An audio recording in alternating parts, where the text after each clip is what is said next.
আসসালামু আলাইকুম বন্ধুরা, কেমন আছেন? আজ নিয়ে আসলাম খুব সহজ একটা রেসিপি, লইট্টা মাছ। চট্টগ্রামের মানুষ যেভাবে রান্না করে ঠিক চট্টগ্রামের স্টাইলে রান্না করব। তেল দিয়ে দিলাম, পেঁয়াজ দিয়ে দিলাম,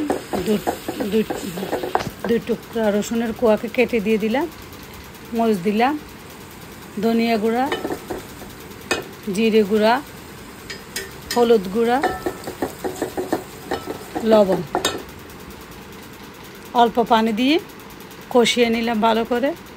মাছ নিয়েছি 500 গ্রাম মতো, দেখুন একদম তরতাজা।